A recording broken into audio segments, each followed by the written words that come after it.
Ինչ եք կարծում ԿԸՀ-ից պետք է սպասել օբյեկտիվ որոշում։ Տեսեք, երկու հանգամանք նշեմ, գործի բովանդակային հանգամանքները հասանելի չեն այս պահին, բայց հակակոռուպցիոն կոմիտեն ելնելով իր նորարարական գործելավոճից հանրայնացրել էր, բարև ձեզ, հանրայնացրել էր բովանդակությունը եւ ըստ էության մենք չենք կարող խոսել նախաքննական գաղտնիքի ռեժիմի մասին, որովհետեւ կրկին ձայնագրությունը հանրայնացվել է։ Ավելին, այն հանրայնացվել էր 2026 թվականի հունիսի 5-ին։ Այսքան ժամանակահատված բոլոր տվյալները եղել են հանրային, եղել են հասանելի եւ այդ պայմաններում մենք պետք է այսօր խոսենք կենտրոնական ընտրական հանձնաժողովում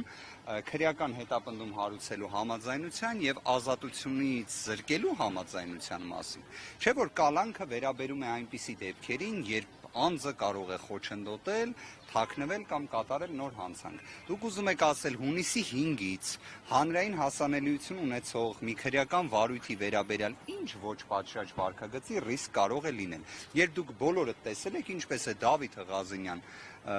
բավականին հրապարակային գործունեություն իրականացնում, նույն օրինակ տարբեր ԶԼՄ ներկայացուցիչներ քրեական վարույթի վերաբերյալ հարցեր են տվել Դավիթին Ղազենյան, վերջինս միշտ հասանելի է եղել։ Մի ճշգրտում խոսքը կներեք մի հանգամանք էլ նշեմ, ձայնագրությունն էլ վստահ եմ դուք բոլորդ լսել եք։ Խոսքը գնում է երրորդ անձի մասին, լրիվ երրորդ անձի մասին,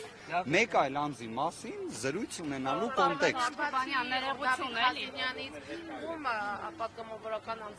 Մեր գործընկերներից նաև պարոն Եղիազարյանի վերաբերյալ եւս կա միջնորդություն, այն կքննվի պարոն Ղազենյանի վերաբերյալ ներկայացված միջնորդությանը հաջորդող ժամանակահատվածում։ Ուղղակի ուզում եմ եւս մեկ անգամ էլ ասել, վստահ եմ ձեզանից շատերը բազմաթիվ քրեական վարույթներով լուսաբանում իրականացրած լինելով, որոշակիորեն նաև այդ գիտելիքները եւս իրենց մեջ ունեն այլևս։ Այստեղ մենք խոսում ենք քրեական վարույթի տեսանկյունից հիմնավորվածության կամ առնչության 0 մակարդակում գտնվող իրավիճակի մասին։ Պարոն Վարդևանյան, այդ ձայնագրության մեջ նշվում է, որ լսվում ավելի ճիշտ, Ղազենյան Դավոն 1.400.000 դրամ տվել է Արմանին։ Սրա վերաբերյալ մոնտաժված է, հիմնավոր է։ Ես կարող եմ հետևյալը ասել, հիմա նույն հաջողությամբ, եթե մեկ երրորդ անձ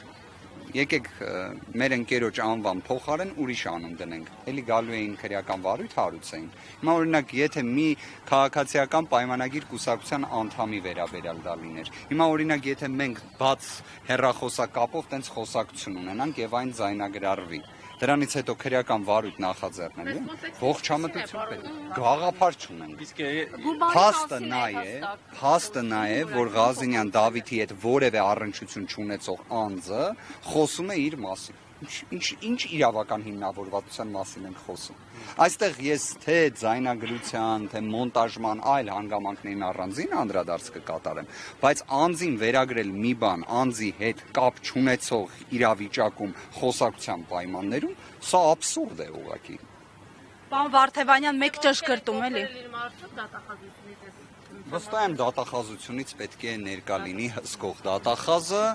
կքննարկենք, տեսնենք, ամեն դեպքում ես դեռ չեմ հիշում դեպք, որ նախաքննական գաղտնիք կազմող տեղեկությունը ինքը քննչականը հանրայնացնի, դրանից հետո անցնի շուրջ 2 շաբաթ ու դրանից հետո մենք խոսենք իբրև քրեական վարույթի, խափանման միջոցի եւ այլ նման ինտենսիվության մասին, անկեղծորեն եմ ասում, իհարկե մենք խոսում ենք քաղաքացիական պայմանագրի կենտրոնական ընտրական հանձնաժողովի մասին, բայց նույնիսկ այդ պայմաններում էլ նվազագույն ողջամտության դեպքում այս միջնորդություններից առնվազն մեկը պետք է մերժվի։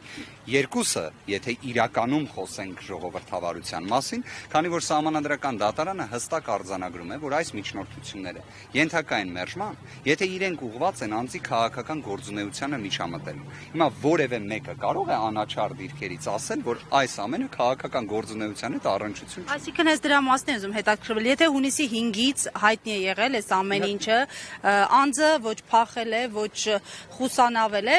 փաստացի իրենք դիտարկել են քաղաքական իրավիճակը, մտածել են քաղաքական ինչ-որ հետևանքներ են լինելու, հետընտրական պրոցեսներ, դրա համար են ուզում մեկուսացնել։ Ամբողջ նպատակը նրանում է եղել, որ ուզել են առաջինը հենց հերթական վախի մթնոլորտի տարածման տեսանկյունից ցույց տալ, որ նաև Ղազենյան Դավիթի նկատմամբ են քրեական վարույթին ուղղված գործողություն իրականացնում եւ այլն, այսինքն այստեղ ոչ թե իրավաբանությունն է եղել, այլ այստեղ եղել է պարզապես հերթական վախի մթնոլորտի տարածումը։ Ցավով եմ այս ամենը ասում, բայց սա է իրավիճակը։ Ինչևէ, դրանք բոլորը հաղթահարվող խնդիրներ են,